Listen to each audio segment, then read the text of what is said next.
Yeah, I'm just frustrated with him. I don't know what to do, and I'm scared that he's not gonna have a future. You know what I mean? Okay, thanks Monica for sharing that with us. Sully, would you like to speak? Yeah, I'd like to add something. You act as though you were never like me before. Like you were never young and foolish and far from a model student. Did you forget that you once walked in my shoes? When you would fall into stupidity, toes and feet first. Play with life although many times told to rehearse. Jumped into relationships and chose to forego the research. Like you ain't been there, done that and bought the t-shirt. Like you never had a dream that you would strive for, one that you were willing to dedicate your life for. You act as though you were perfect, when you parlay your knowledge around as though you were equipped with it. I'll say it straight, most parents are hypocrites. Cause you can forget that you were once exactly like me, except when it's time to remind me that you know better, and close your argument with experience is the best teacher. But you see, that doesn't always work, because just because you spent years in a classroom, that doesn't mean that you always learn. And just because you experience something, that doesn't mean that we have to infer that you were the best student either. And I'll openly admit that in most instances parents are right. But it's not about our decisions being right or wrong. It's more about using your experience to sympathize and let us know that you at least understand where we're coming from. Because at least then we can take that in all seriousness and then decide. But instead it's I'm big, you're small, I'm right, you're wrong, and there's nothing you can do about it.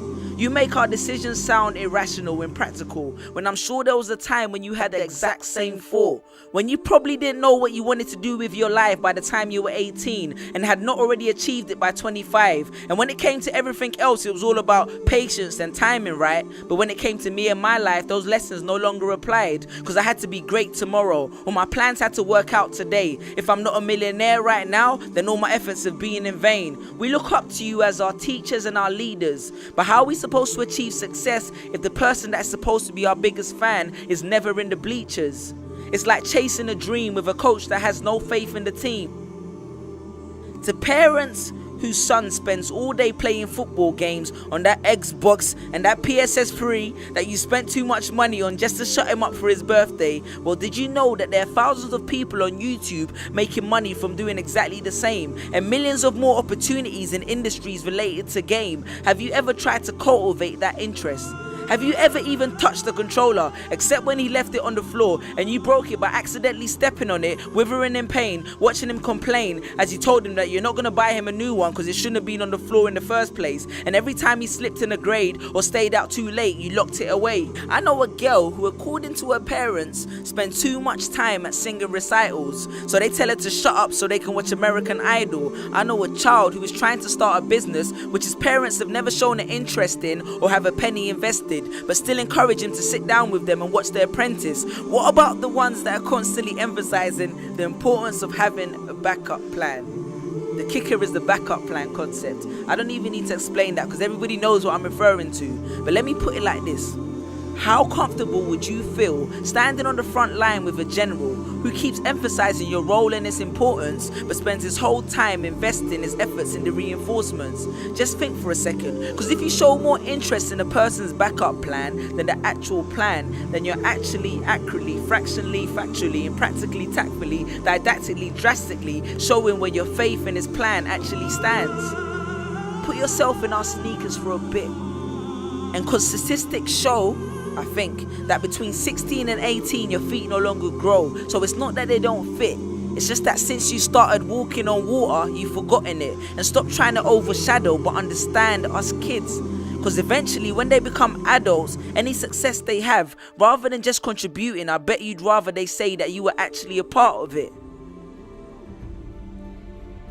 No, actually wait.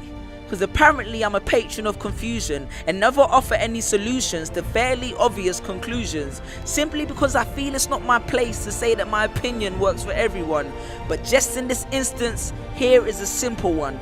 Talk to your little one, because no matter how much you like to believe it, it's 2013 and no one is really a kid anymore. With access to clips at our fingertips, we're exposed to the world without having to open the front door. So ask them what their dream is, how and what we, not they, only we can do to achieve it. Your children are your biggest asset, so invest time in speaking, invest time in listening, invest time in hearing, invest time in learning how to play Pro Evolution Soccer and fashion trends and sing Beyonce. Just invest time in not just being a responsible adult. And I agree, you spoil the child if you spare the rod, but ultimately we just want you to believe in us, because a family is the strongest corporation that you can have.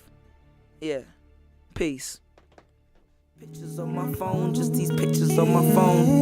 And all my friends with just these pictures on my phone. See these pictures on my phone, got me visualizing home to a place where I